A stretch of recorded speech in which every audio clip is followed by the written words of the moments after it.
Jacques Dutronc, icône de la musique et du cinéma français, est un nom qui évoque l'image d'un homme au style insouciant, à la voix poétique et au sourire qui dissimule à la fois confiance et solitude.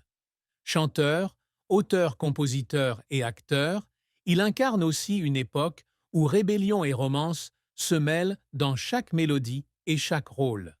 Mais derrière le halo de la scène et du cinéma, Jacques porte en lui une profonde tristesse, des épreuves difficiles et une histoire d'amour émouvante qu'il a gardée secrète pendant de nombreuses années.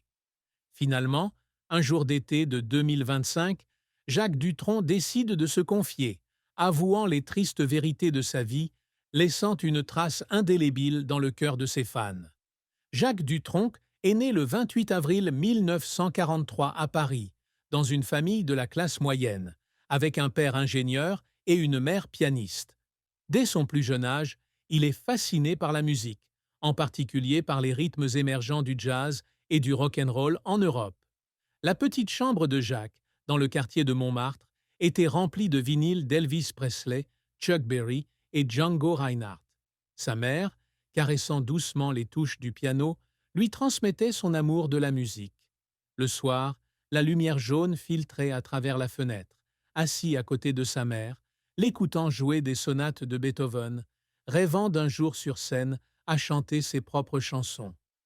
L'enfance de Jacques ne fut pas toujours facile. C'était un garçon timide, souvent taquiné par ses camarades de classe pour sa maigreur et son regard lointain. À l'école, Jacques n'était pas un élève brillant, mais il avait une imagination fertile. Il s'évadait souvent dans le monde des livres et de la musique, où il pouvait s'exprimer librement sans crainte du jugement. Un jour, puni par son professeur pour ne pas avoir fait ses devoirs, Jacques écrivit un court poème sur sa tristesse, et c'est alors qu'il réalisa pour la première fois le pouvoir de transformer les émotions en art. Après avoir quitté le lycée, Jacques décide d'abandonner le parcours scolaire traditionnel et se lance dans la musique. Il rejoint un petit groupe de rock comme guitariste et se produit dans les bars du quartier de Pigalle. Les longues nuits sur scène, la fumée de cigarettes et les applaudissements du public aident Jacques à trouver sa véritable passion. Mais la vie de jeune musicien n'est pas facile. Certains mois, il doit vivre du maigre salaire de ses concerts, mangeant du pain sec et buvant du café bon marché pour économiser. Pourtant, Jacques n'a jamais perdu espoir que la musique serait sa voie. La grande percée de Jacques survient en 1966, avec la sortie de son premier single « Et moi, et moi, et moi ». La chanson, avec sa mélodie joyeuse et ses paroles ironiques, devient rapidement un phénomène. La voix caractéristique de Jacques, à la fois suave et insouciante, conquiert le cœur du public français. Il devient l'une des figures emblématiques du mouvement yéyé, un courant musical jeune et rebelle des années 60. Des chansons comme Il est 5 heures, Paris s'éveille et J'aime les filles ont consolidé sa place sur la scène musicale, faisant de Jacques Dutronc une véritable star. La carrière musicale de Jacques ne s'est pas arrêtée là. Il s'est également tourné vers le cinéma, faisant ses débuts dans le film Antoine et Sébastien en 1974. Son talent d'acteur a été rapidement reconnu et il a joué dans une grande variété de films, des comédies comme Le Bon et les Méchants, au rôle plus complexe dans Van Gogh de Maurice Pialat. Son aptitude naturelle à interpréter un rôle, allié à son regard romantique et à son regard profond, a fait de Jacques un acteur apprécié du public et de la critique. Mais derrière le prestige de sa carrière, Jacques a dû faire face à de rudes épreuves, à de profondes tristesses et à des secrets qu'il a gardés cachés pendant de nombreuses années. L'un des plus grands défis de Jacques dans sa vie a été un sentiment persistant de solitude, même lorsqu'il était sous les feux de la rampe et entouré de milliers de spectateurs enthousiastes. Il confiait un jour que certains soirs, après une représentation, il rentrait dans son appartement parisien vide avec un sentiment de vide incommensurable. La célébrité, si elle lui apportait gloire et fortune, s'accompagnait aussi d'un isolement.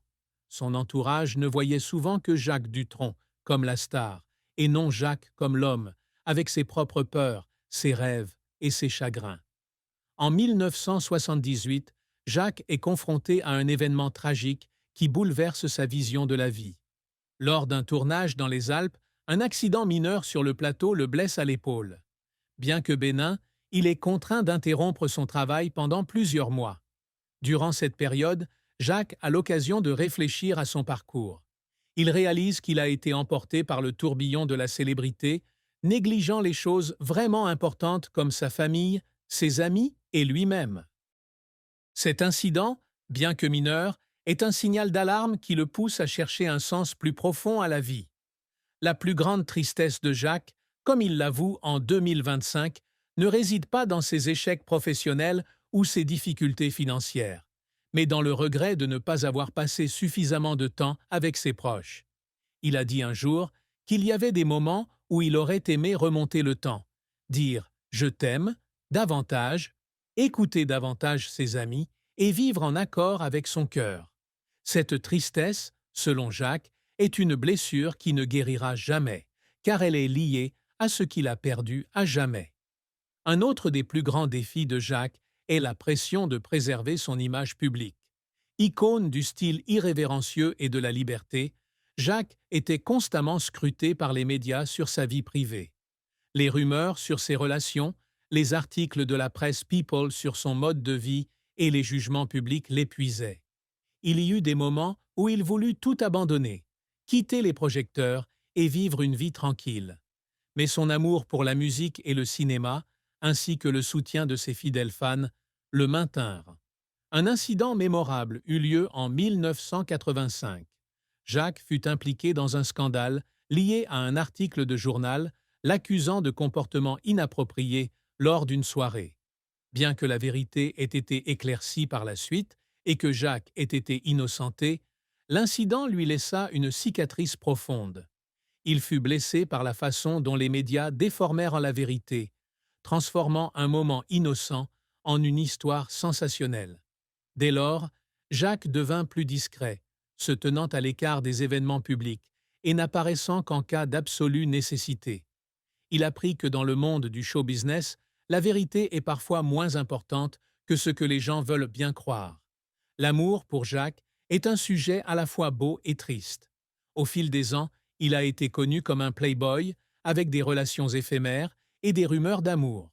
Mais la vérité sur l'amour de sa vie, comme il l'a admis en 2025, est une longue et émouvante histoire, faite de moments de bonheur mêlés de douleur. Jacques a rencontré sa compagne, Claire, en 1970, lors d'un concert à Paris. Claire, une peintre talentueuse au regard vif et au sourire doux, a été immédiatement attirée par Jacques. Leur relation a débuté par de simples rendez-vous, comme des promenades le long de la Seine ou des moments assis dans des petits cafés, à échanger sur l'art et la vie. La relation de Jacques et Claire n'a pas toujours été facile. La pression de la carrière de Jacques, avec ses longues tournées et ses tournages loin de chez eux, leur a posé de nombreux défis. Claire se sentait parfois seule, car Jacques passait tellement de temps à travailler qu'il oubliait de passer du temps avec elle. Mais c'est la compréhension et l'amour profond de Claire qui les ont aidés à surmonter cette épreuve. Elle était non seulement sa compagne de vie, mais aussi l'inspiration de nombreuses chansons de Jacques, dont une chanson peu connue qu'il a écrite pour elle, mais jamais publiée. En 1980, Jacques et Claire se sont mariés en secret lors d'une petite cérémonie en Corse, en présence uniquement de leur famille et de quelques amis proches. Ils souhaitaient préserver l'intimité de ce moment, loin des regards du public. Leur mariage, même s'il n'était pas parfait, témoigne d'un amour durable. Ensemble, ils ont affronté des difficultés, des petits malentendus aux défis plus importants, comme la pression financière et les fausses rumeurs concernant Jacques. Claire, grâce à sa patience et à sa tolérance, a été d'un grand soutien pour Jacques pendant les années les plus difficiles. Cependant, la plus grande tristesse de Jacques, liée à Claire, ne résidait pas dans les disputes ou la distance, mais dans sa grave maladie en 1995. Jacques se souvient de ces jours comme d'un cauchemar. Il a dû suspendre toute activité pour être auprès de Claire, prenant soin d'elle pendant de longs traitements.